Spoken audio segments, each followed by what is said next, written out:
우리가 그리스도의 몸의 공동체, 한 몸으로서의 교회 되자 하는 그러한 메시지입니다. 이런 동화의 내용이 있는데요. 파란 숲에 갖가지 나무들이 이렇게 살고 있는 숲이 있었는데요. 어느 날 농부 하나가 도끼를 들고 숲에 이렇게 들어왔습니다.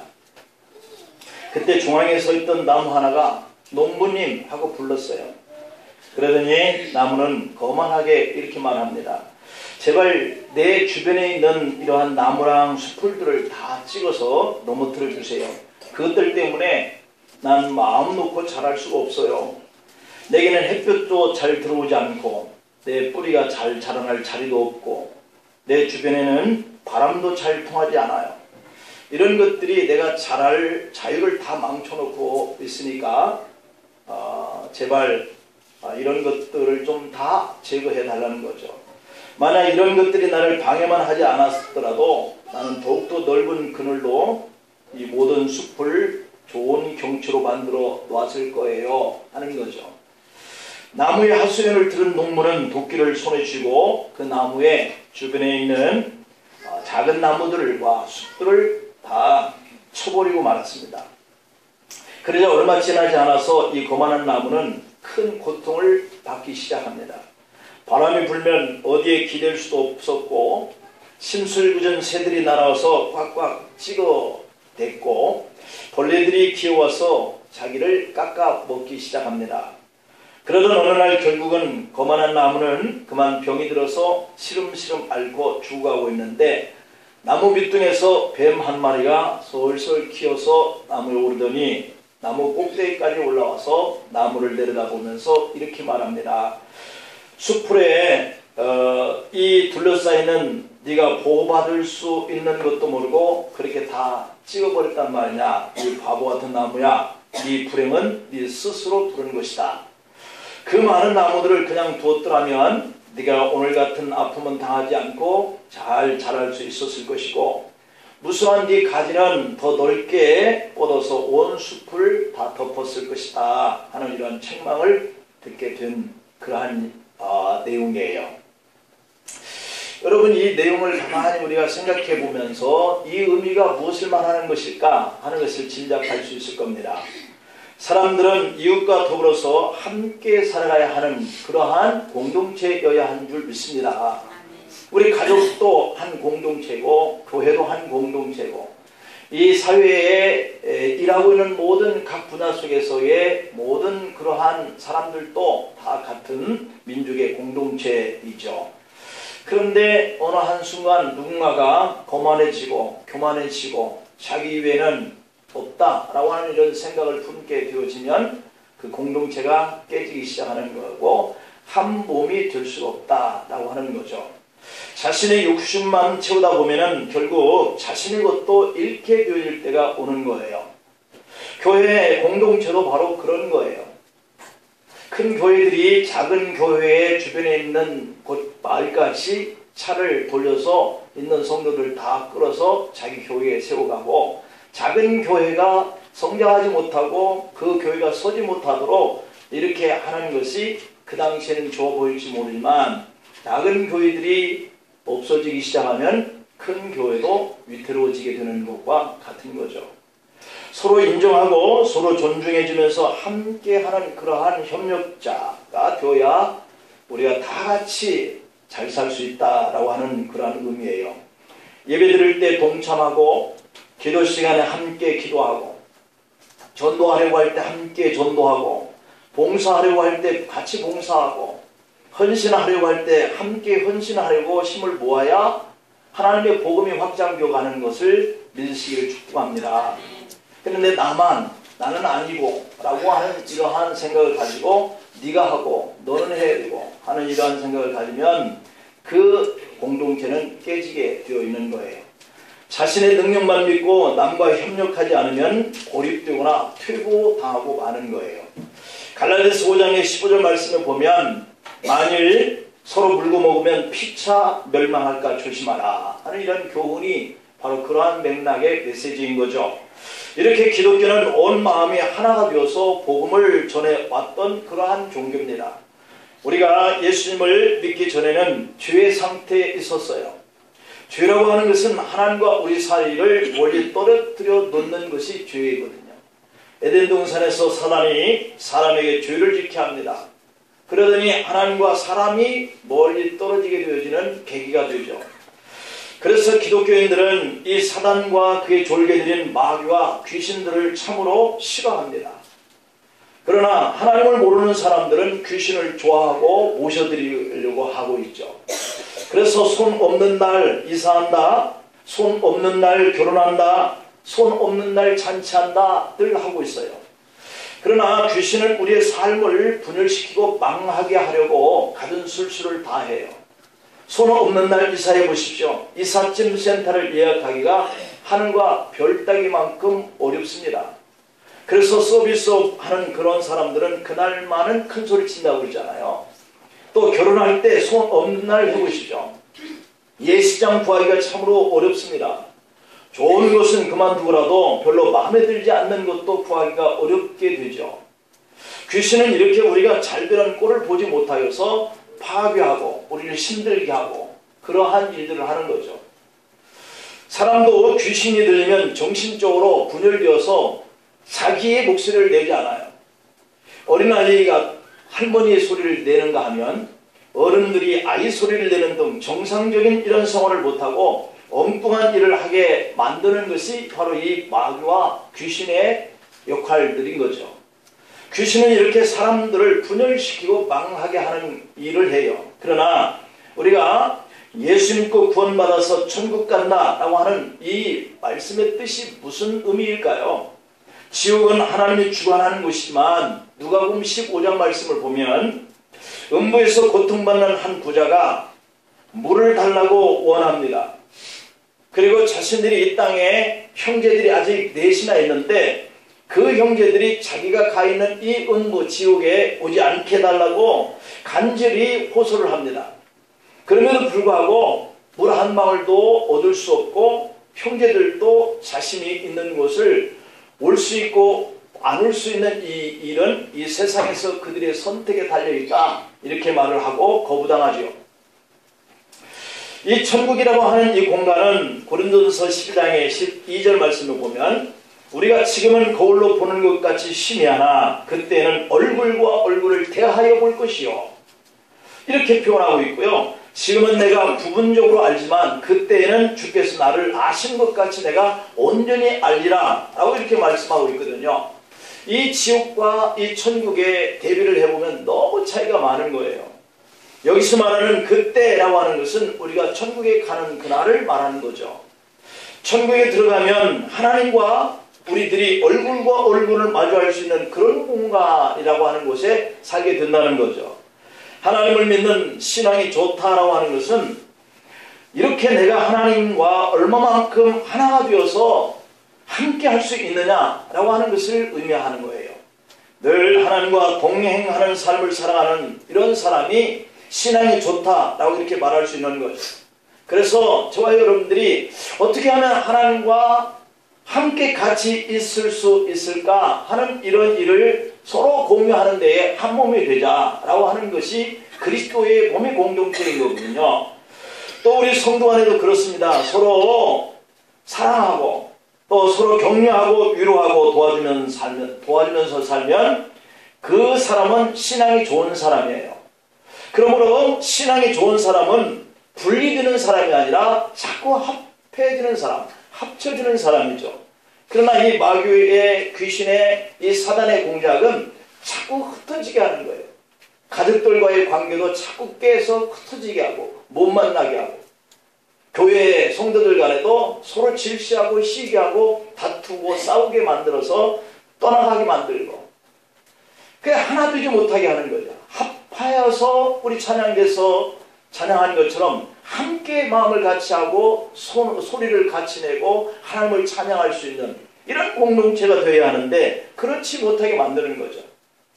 그래서 바울은 에베소 4장 13절에서 우리가 다 하나님의 아들을 믿는 것과 아는 일에 하나가 되어 온전한 사람을 이루어 라고 그랬어요. 하나가 되려고 하는 사람은 온전한 사람이라는 거죠. 그리스도의 장성한 분량이 충만한 데까지 이루리니 라고 말씀해요. 그러니까 하나 되려고 자꾸 서로 노력하고 함께 하려고 애를 쓰는 이런 사람은 바로 그리스도의 장성한 분량에까지 자라갈 수 있는 그런 역할이라는 거죠. 우리가 하나가 되어서 그리스도의 장성한 분량에까지 이르면 내게서 그리스도의 형상이 나온다는 거예요. 그러니까 우리가 모이지기를 힘쓰고 그 사람 관계 속에서 하나 되려고 애쓰고 하는 사람은 그리스도의 품성을 많이 닮아간다, 그런 얘기죠. 우리가 바로 이런 일을 위해서 그리스도의 분량까지 자라가야 한다는 거예요. 주님의 형상을 세상 속에 나타내면서 살려면 그리스도의 몸에 같은 지체가 되는 일로 하나가 되시기를 축복합니다. 하나가 되는 교회. 우리가 1월 달에는 우리가 하나님 앞에 어떻게 책임을 잘 감당했으면 좋을까 하는 이런 부분에 대해서 메시지에 포커스를 맞추고 있는데, 오늘은 우리가 그리스도의 몸의 공동체로서의 어떻게 하면 하나 될 수 있을까 하는 데에 말씀에 초점이 있습니다. 자, 그러면 이렇게 되어지면 바로 이런 교회 하나님이 축복하시고 이런 교회 속에 은혜를 베푸신다는 그러한 복을 말씀하고 있는 거죠. 그러면 이런 교회가 되려면 어떻게 해야 하느냐? 그 첫째가 그리스도의 몸이 되라는 얘기예요. 그리스도의 몸이 되라. 몸이 되시기를 축복합니다. 하나님은 그리스도의 죽음과 부활로 이 땅에 세우자 하셨던 교회의 본질, 이것은 그리스도의 몸인 교회예요. 에베소 1장의 23절에 보면 교회는 그의 몸이니 라고 이렇게 표현하고 있고요. 만물 안에서 만물을 충만하게 하시는 이의 충만함이니라 이랬거든요. 교회는 그리스도의 몸의 유기적인 공동체라는 거예요. 교회라고 하는 것은 그리스도의 몸으로서 움직여지는 이러한 공동체다, 이런 얘기죠. 이 말은 교회가 살아있는 그런 지체의 역할을 하는 곳이어야 한다는 거죠. 에베소서 1장의 22절 23절에 보면 또 만물을 그의 발 아래 복종하게 하시고 그를 만물 위의 교회의 머리로 삼으셨느니라. 교회는 그의 몸이니 만물 아래서 만물을 충만하게 하시는 이의 충만함이니라 그랬고요. 에베소 5장 23절에 보면은 이는 남편이 아내의 머리듬이 그리스도께서 교회의 머리듬과 같으니 그가 바로 몸의 구주시니라 이랬습니다. 그러니까 교회는 건물이 아니고요, 교파도 아니고요, 조직도 아닌 거예요. 교회는 그리스도의 몸으로서 그 사람이 하나가 되려고 살아서 움직이는 이런 지체냐, 이게 바로 교회라고 하는 거죠. 참된 교회는 예수 그리스도를 믿고 구원받은 성도고, 이 성도들이 주님을 믿지 않습니까? 주님을 믿는 모든 그리스도인들이 하나로 되어 있는 이 공동체가 교회라고 하는 거죠. 그러니까 건물이 아닌 거잖아요. 조직도 아닌 거예요. 이렇게 그리스도가 교회의 머리고 그 몸이 우리 구원받은 성도들인데, 몸이 그냥 가만히 있는 건 아니잖아요. 뭔가 유기적인 그런 활동을 하잖아요. 그것이 하나가 돼서 활동을 하는데 이 머리가 기뻐하시는 그 역할로 하나가 되는 움직임이 필요하다는 거죠. 그래서 그리스도의 몸이 성도고 교회 공동체가 주님의 손과 발인 거죠. 오늘 보면 12절에 볼까요? 몸은 하나다 그랬는데 우리 사람의 몸을 이렇게 연상해 한번 보면 몸이 하나인 것 같은데 하나는 아니잖아요. 그 몸에 붙어있는 구조들이 너무도 많잖아요. 몸은 하나인데 많은 지체가 있고 이렇게 표현하고 있고, 몸의 지체가 많으나 한 몸인과 같이 그리스도도 그러하니라 이렇게 말씀해요. 또 13절 말씀을 보면은 우리가 유대인이나 헬란이나 종이나 자유인이나 다 한 성령으로 세례를 받아 한 몸이 되었고 또 다 한 성령을 마시게 하셨느니라 이랬어요. 그러니까 성령께서 구원받은 성도들을 남자와 여자의 성별 차이, 또 언어, 또 피부 색깔 이런 차이, 또는 문화, 개성의 차이, 이것을 뛰어넘어서 한 몸처럼 한 몸인 이런 공동체가 그리스도의 몸이라는 거죠. 결국 성령께서 이 땅에 오신 그 목적이 뭐냐? 바로 이러한 성도들로 하여금 그리스도의 몸인 공동체를 세워가기 위해서 오셨다는 거죠.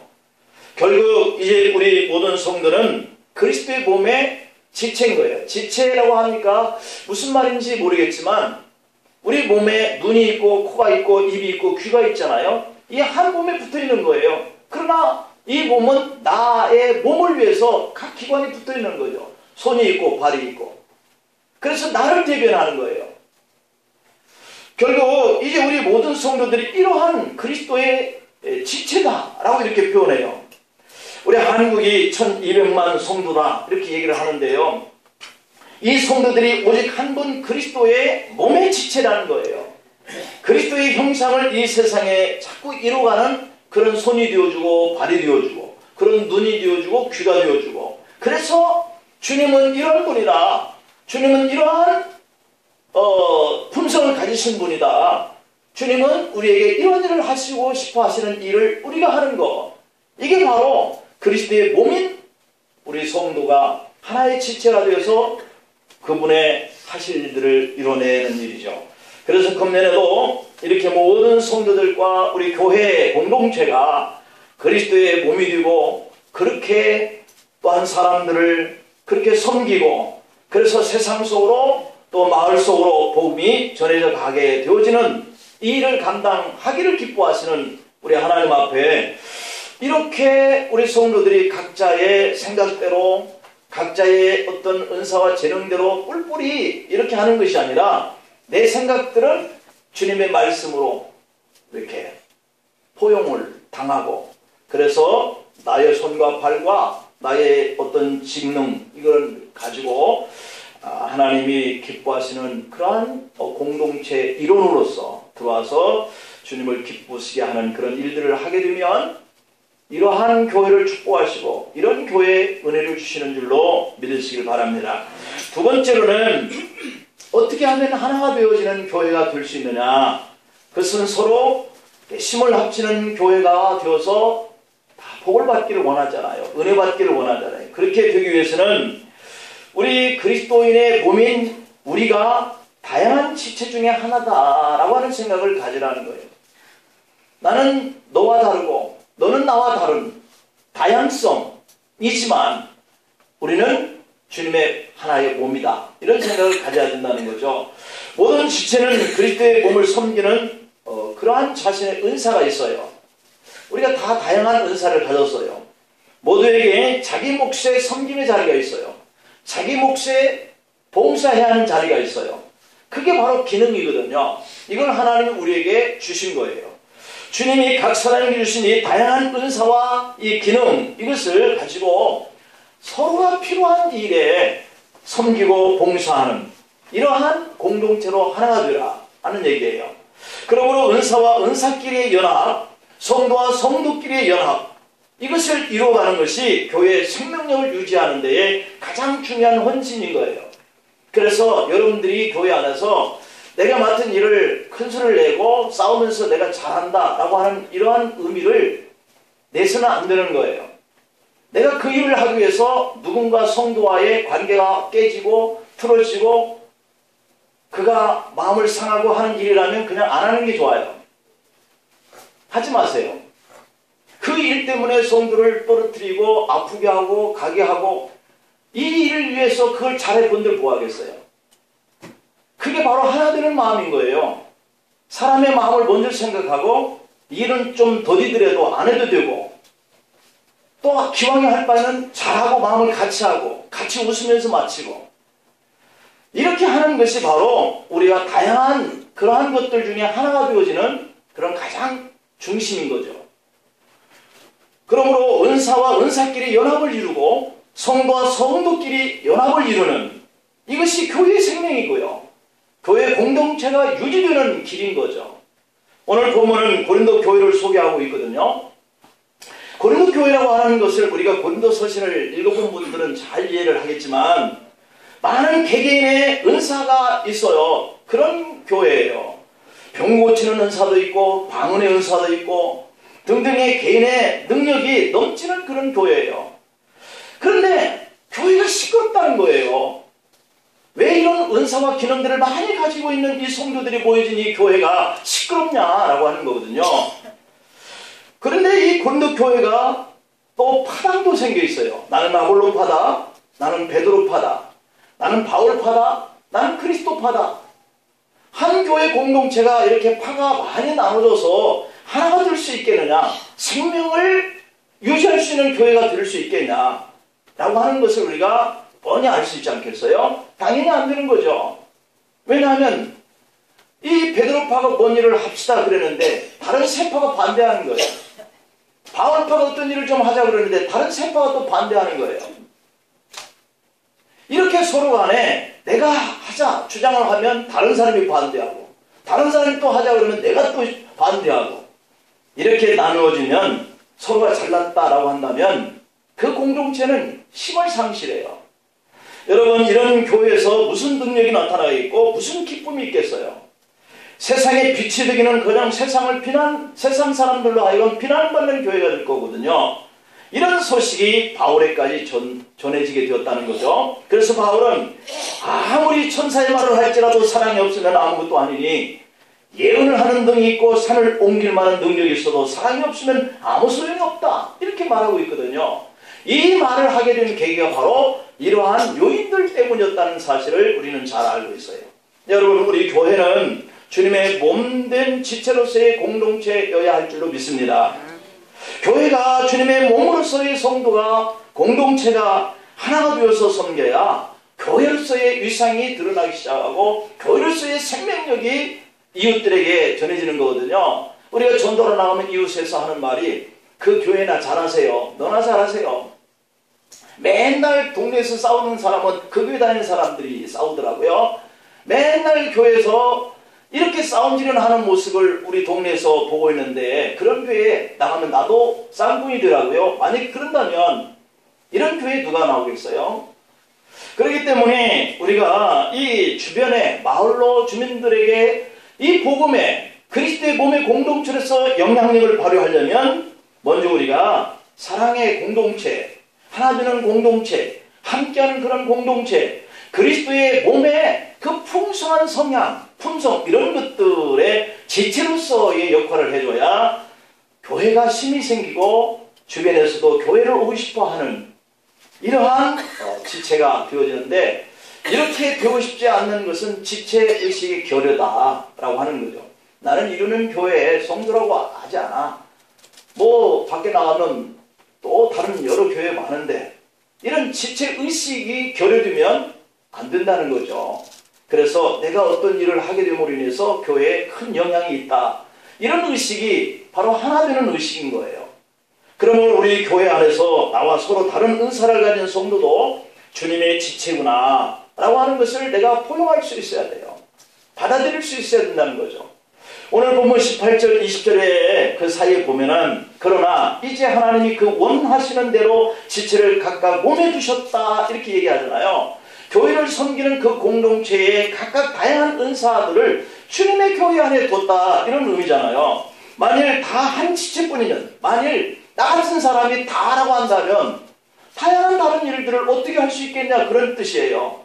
다 한 지체뿐이면 몸은 어디나, 이제 지체는 많으나 몸은 하나니라, 이렇게 얘기하고 있거든요. 그래서 다양한 그러한 사람들이 우리가 한 몸인 교회를 이뤄가고 있다라고 하는 것을 받아들일 때 교회가 큰 일을 감당해 나가는 것이죠. 자, 그럼에도 불구하고 이것을 우리가 다 알잖아요. 그럼에도 불구하고 왜 이 하나의 몸을 이루는 공동체로서의 역할을 못하느냐라고 하는 점을 우리가 살펴볼 필요가 있어요. 왜 그럴까? 왜 나는 안 될까? 왜 내가 이 공동체의 몸을, 지체를 아프게 하고 파괴하고 또 이 자꾸 함께 하려고 하는 이런 의식이 결여될까?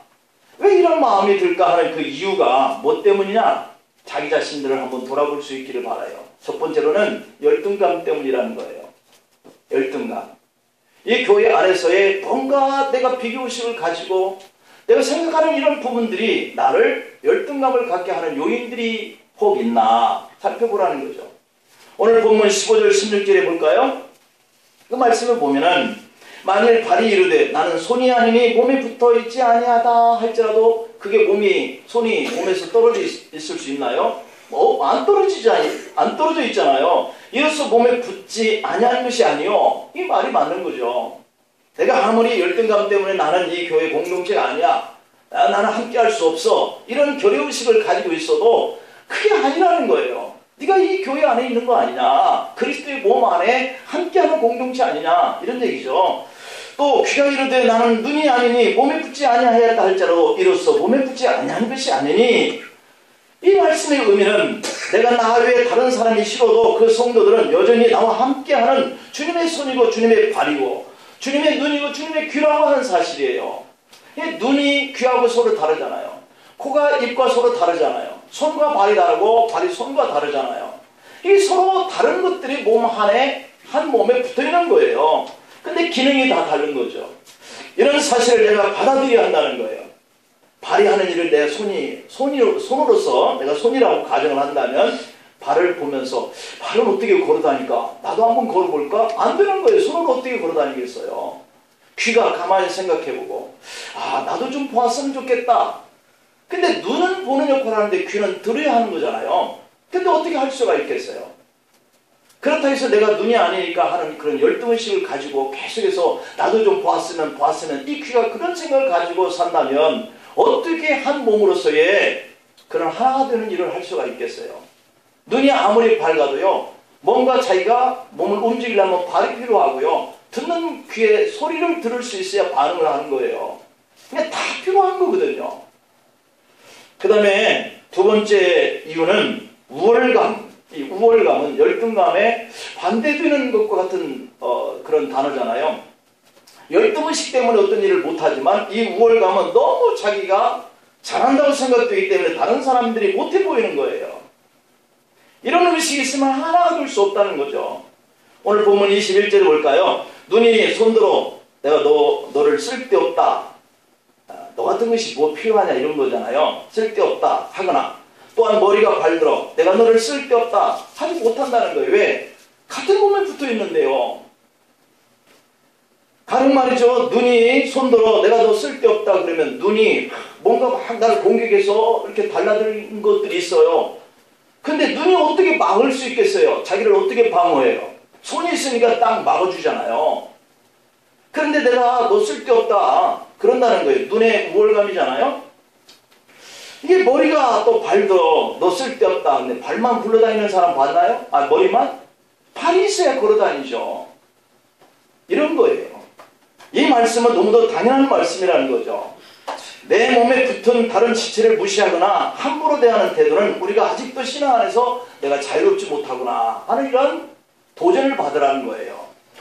우리 몸에 있는 지체 중에 쓸모없거나 필요치 않는 기능을 가진 지체는 아무도 없다라고 하는 거거든요. 그런 것처럼 주님을 믿는 성도들이 교회 안에서 필요없는 존재이거나 무용지물의 사람은 아무도 없다.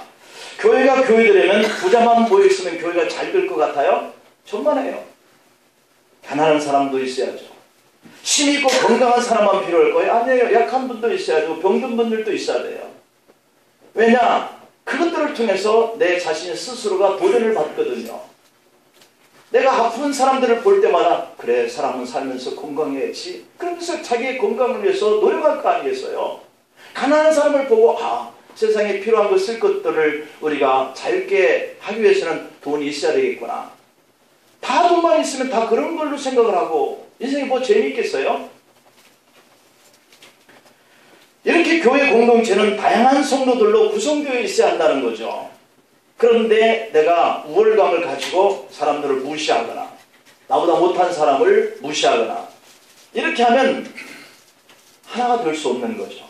주님은 이런 몸의 지체를 통해서 합력하여 선을 이루겠다 이렇게 말씀하세요. 그러므로 우월감으로 다른 성도를 인정하지 않으면 교회가 하나 되지 못하여서 우리가 세상 앞에 뒤지고 교회는 교회로 하나님의 축복 가운데 은혜 가운데 세워져 가지 못한다는 거죠. 자, 그 다음에 세 번째로는 하나가 되는 교회, 서로 힘을 합치는 교회가 하나님의 복을 받고 은혜를 받게 된다고 그랬는데 어떻게 하면 그러한 교회가 될 수 있느냐? 희생을 해야 한다라고 하는 거예요. 내가 그리스도의 몸에 붙어있는 여러 지체들인데 자신의 몸을 위해서 다 이렇게 희생해요.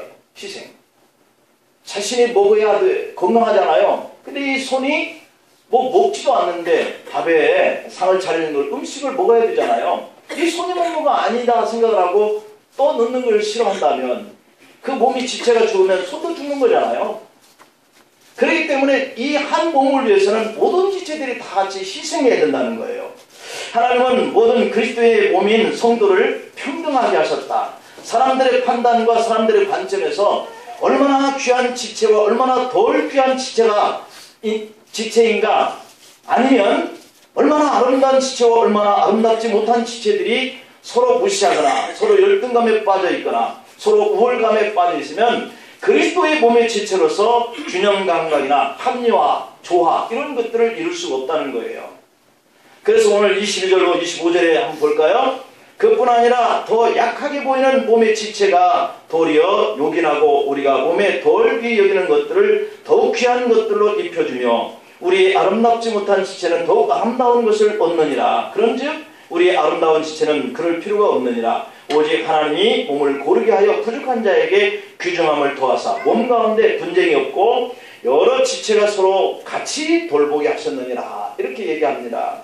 이 말씀은 무엇을 의미하느냐면 교회 안에서 서로의 필요성을 인정하라는 거거든요. 그래서 19절로 22절에서 말씀하는 것처럼 다 한 지체뿐이면 몸은 어디냐? 이제 지체는 많으나 몸은 하나다.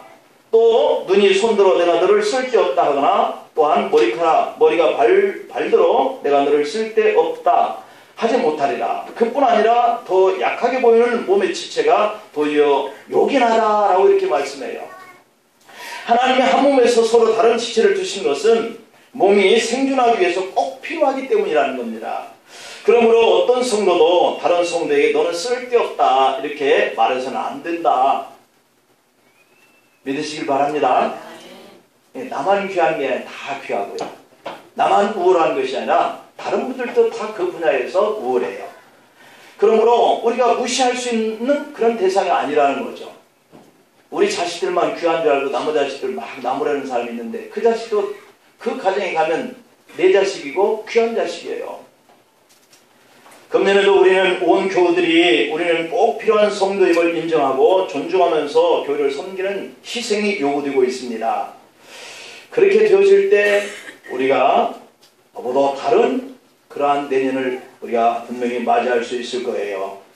우리가 맡은 일과 그 기능과 봉사가 크든지 작든지 다른 사람이 나를 대신해서 줄 수 없고 내가 다른 사람을 대신해 줄 수 없다는 이런 마음으로 각자 역할을 다해주는 주님의 교회 그리스도의 몸의 공동체가 될 수 있기를 축원합니다. 기도하시겠습니다. 하나님 아버지, 주의 은혜와 주의 사랑을 의지하면서 오늘도 주님의 말씀을 마음속에 새깁니다.